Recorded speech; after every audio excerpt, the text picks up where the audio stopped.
Hey guys, back with another review. Today it's Red Dead Redemption 2. Red Dead Redemption 2 is Rockstar's prequel to their original Red Dead Redemption, which came out back in 2010. So it's been a long 8-year wait for this game.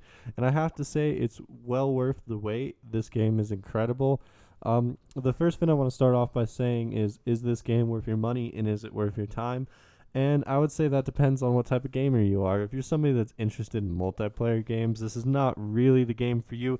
It will have a multiplayer, but that's down the line, and I imagine it's going to be something similar to GTA Online, which a lot of people like. I'm not particularly a huge fan of it. I don't see too much, there for me personally, but I'm also more of a single player gamer, so I understand if that is the sort of thing you're interested in, but that's not really what this game is about. It's not a Fortnite, it's not a Call of Duty, it's very much so a single player game. It's narrative driven and open world exploration driven. So if you're into those sort of things, definitely buy this game. Definitely drop the money on it. $60 is well worth the amount of entertainment you're getting here. You can easily spend 50 hours on the campaign alone if you go through the stories and you take your time. It can go as quickly as 30 if you just really want to push through it as quickly as possible. But overall, this game is phenomenal if you're a single player gamer. I have not seen a game like this since, I'd say, the last Rockstar release all the way back in 2013 with the original GTA 5, but this game does it better than GTA 5 in a lot of ways, and I want to talk about that because the story is more compelling than GTA 5's.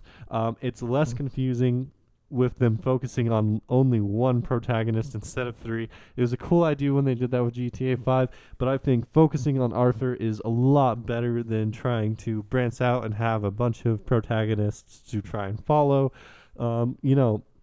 It questions, Arthur's morality. Is he a good guy? Is he a bad guy? Arthur thinks himself to be a bad guy towards the end of the game. So it's very interesting to follow this story. It's very emotional. It shows Arthur being in a dying age of the Wild West and trying to hold on to his lifestyle, even though everything around him is pushing away from that. A great example of that is when he goes to Saint Denis. Saint Denis is a big city, per se, for the time. It's got train cars, lots of shops, buildings, streets that are developed. It's just kind of showing that the Wild West era is coming to an end in this game. So Arthur's trying to hold on to his lifestyle. The Dutch Vanderlyn game's trying to hold on to their lifestyle even though it's falling through, and it's making Dutch lose his mind. And this game just has so much in it as far as story development. It's unbelievable. And they do such a good job of the way they slowly change Arthur's character arc and make him really think about the decisions he's been making for the past 20 years of his life, even though you haven't seen those decisions he's made, because it starts the game after a failed robbery in Blackwater goes bad. They are up in the mountains, they are desperate, they are out of their luck, and they need to survive. It's all about surviving in this game. That is the main purpose of it. Everyone in the game wants to survive and wants to thrive. And they do a great job of starting the game out very desperate, very on the last leg sort of thing. One of their gang members dies of a disease at the very beginning of the game, and it's very emotional and rough. And even though you haven't connected with that character on any level because you haven't seen him in Red Dead Redemption 1, or you haven't seen him in any sort of game prior to this game, you really do still get an idea for what they're going for here, which is that the gang is very desperate at this point. They have played their cards, they have played their hand, and they have lost. And now they're just trying to recover. This game also introduces some of my favorite characters at the very beginning of the game.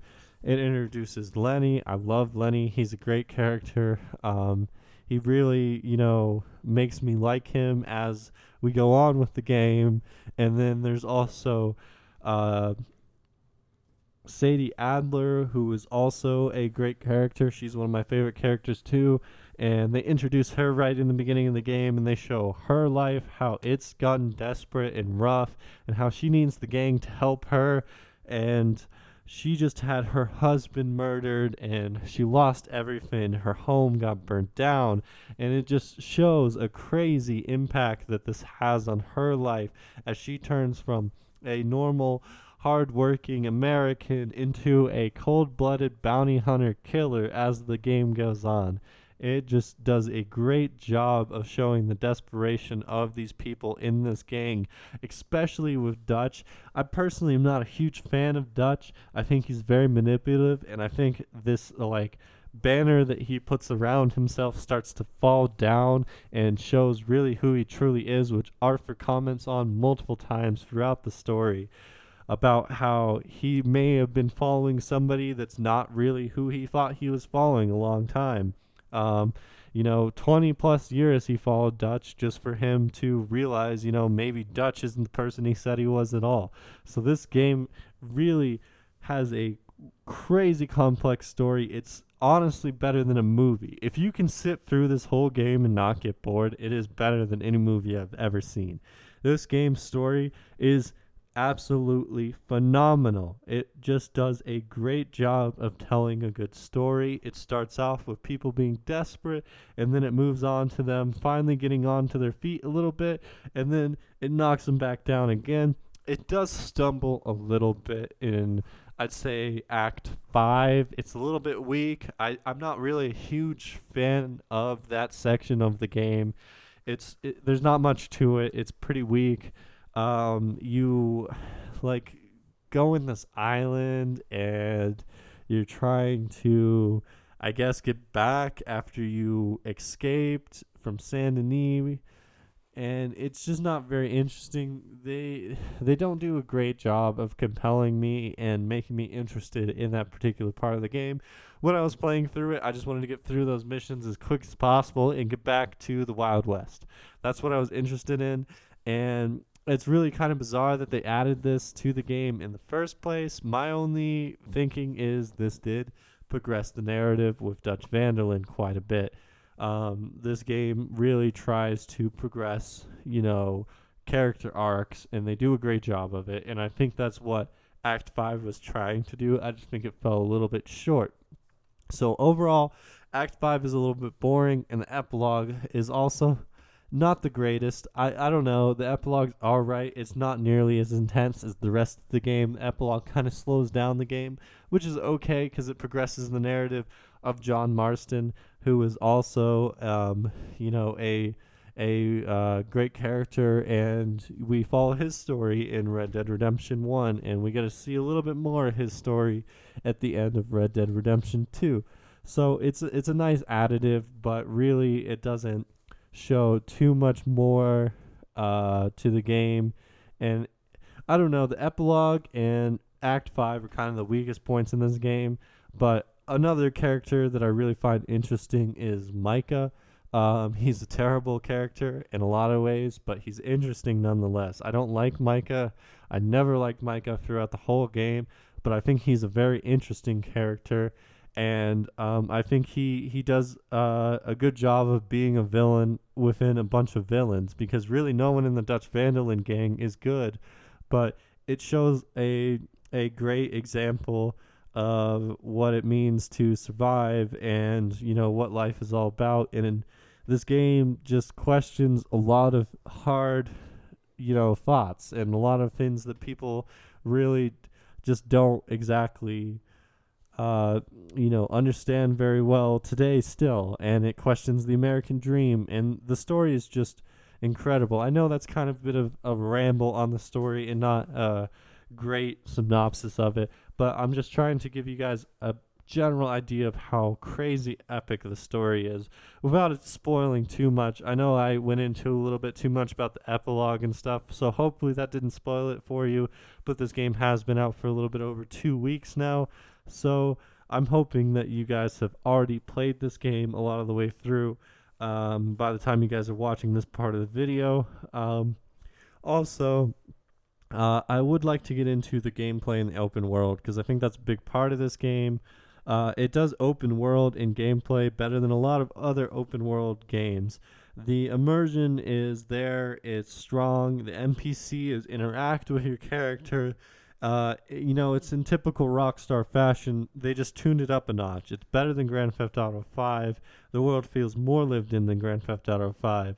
And for example, I was going into this shop and I was trying to shop for Arthur for a suit. I wanted him to look nice, and I walk in, I get pickpocketed. I instantly change what I'm doing. I hunt after that pickpocketer. I lasso him, and I put him on the back of my horse, and I decide, I'm going to take back my money, but I need to teach him a lesson too because he stole my money. So throw him over my shoulder, bring him to a lake, start drowning him. Wasn't going to kill him, was just going to drown him, teach him a lesson, let him go. But a witness saw me doing that, got the law involved. So I pulled him out of the water, shot him in the head, and then got into a massive fight with the law and just became a totally different thing what I was going to be doing in the game. It took going and getting something simple like a suit for Arthur into another 20 minutes of gameplay time. So this game does a great job of keeping you immersed in the world and giving you a lot more to do than what you expect is there in most open world games. Most open world games, you go into a shop, you get what you need and you leave. There's no other interaction. This game is random. There's more interactions. There's more to do. It's more enthralling, it's exciting. This game just does a great job. I don't know really what more to say than that. It's an amazing game. I hope you guys go pick it up if you have the money. And I also suggest putting it on your Christmas list if you don't have the money. This game is that good. I think it's that good of a game.